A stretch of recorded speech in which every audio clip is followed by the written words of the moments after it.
That was great.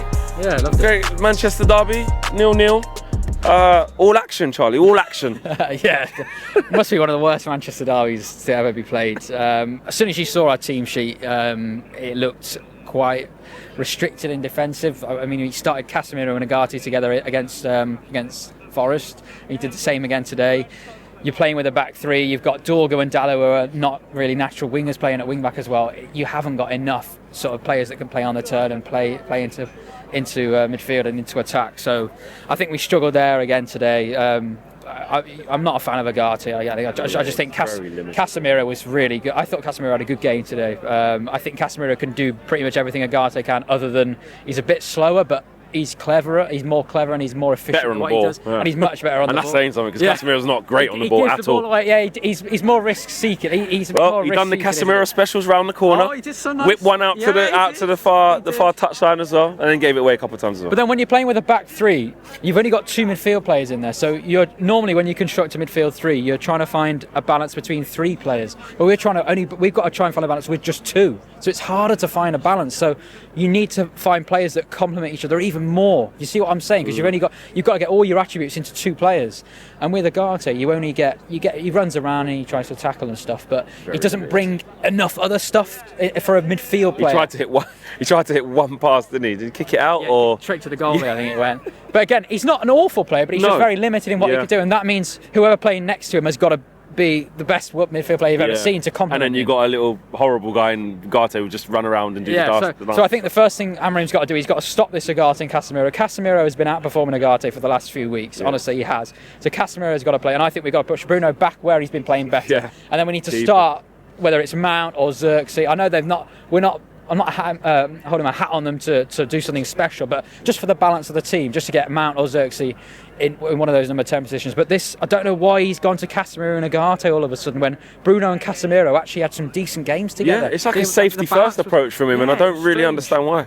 This is not the City. Maybe away at Forest, you go, first half, but then we have a lot of the ball. And Ugarte came off at half time. Yeah, exactly. And he always comes off early in a game because he gets booked, or we just don't need him. We need a goal. So if you don't need Ugarte, why just not start him in the first place? And let's go a bit more. So you think Amorim's selection was negative today? Yeah, I think it was. And this is not the City of old. No. This is a report. We know we're poor. We know we're awful, but we could have gone at City much more today, and we could have caused them even more problems. We did have the better chances, don't get me wrong. We could have maybe nicked it 1-0. It wouldn't have been an unfair result, but 0-0's not really it's still not really unfair as well. Same time. And that's the thing, that belief, right? A couple of times I was looking at it, I'm like, why aren't we running beyond? Exactly. Just run beyond. I know we're not blessed with pace. That's why Garnacho's got to stay on, because he's the only one who can run that way.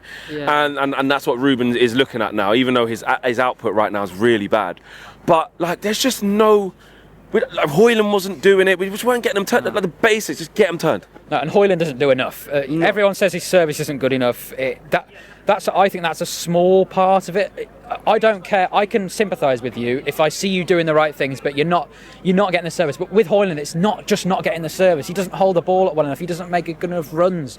He gets beaten so easily when he's back to goal. He doesn't hold it up well enough. And yeah, he is isolated at times, but that's what Gyökeres at Sporting did so well. He ran the channels and he can occupy the whole line. And even if you just want to throw in, you get your team up the pitch. Hoyland doesn't even do that often. You know when the ball's out, he does this thing. It's so annoying. Yeah, he looks up and he sees the defender, and he just.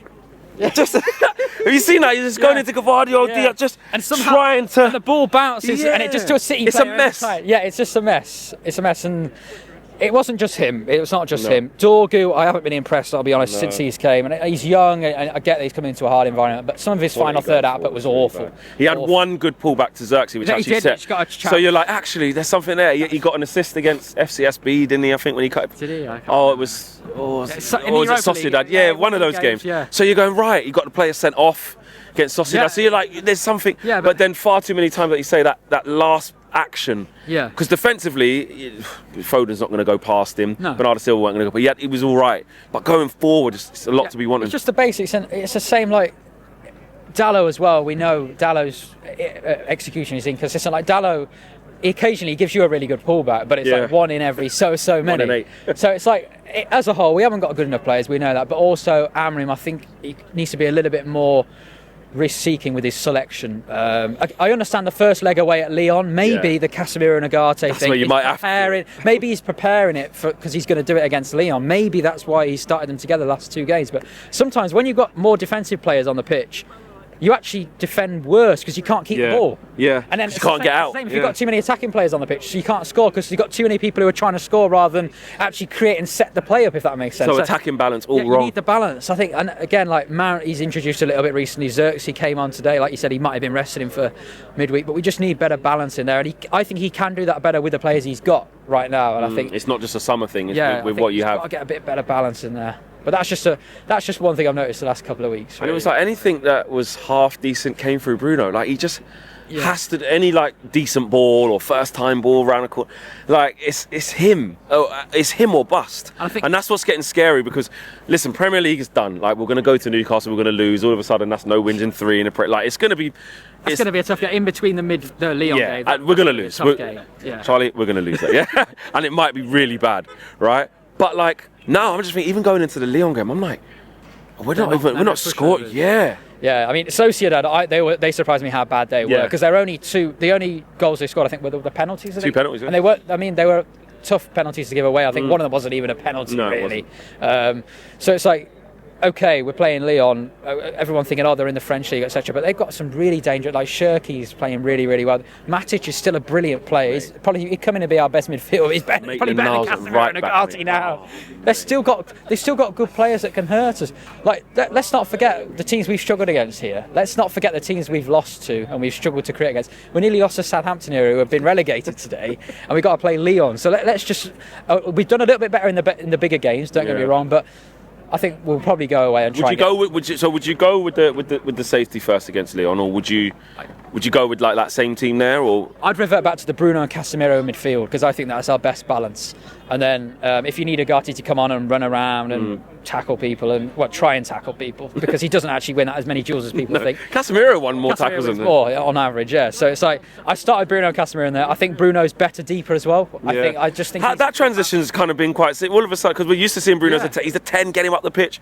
He can't play deeper. All of a sudden, he's our best player deeper. Amorim did with that Pedro Gonçalves at Sporting as well. He was he was really a number 10, but a lot of games he pushed back into the pivot in games they were expected to have a bit more control in. So, but I think sometimes, Flex, like you say, you put more defensive players on thinking it's going to be better, but sometimes you don't get the balance because you can't keep the ball. Like how many times today did somebody get the ball and they didn't turn with it? Ugarte doesn't hardly ever turn. And he always wants to go backwards or safe. Always, and when you push the responsibility onto the other players, the opposition see that, they sense the press, and a lot of teams trigger the press when there's a backwards pass. So you saw City a lot of times, backwards pass, they start pressing, Onana kicks it long to nobody who can head the ball, we lose the ball. So we need players who've got a bit more courage, and Bruno and Casemiro, whatever you say about them, again, they're not my sort of favourite players, they do have courage on the ball. They will take the ball on the turn and they'll try and play forward. So I think we've got to go with that for now. Nice one, Charlie. Cheers, mate. Nice one, mate.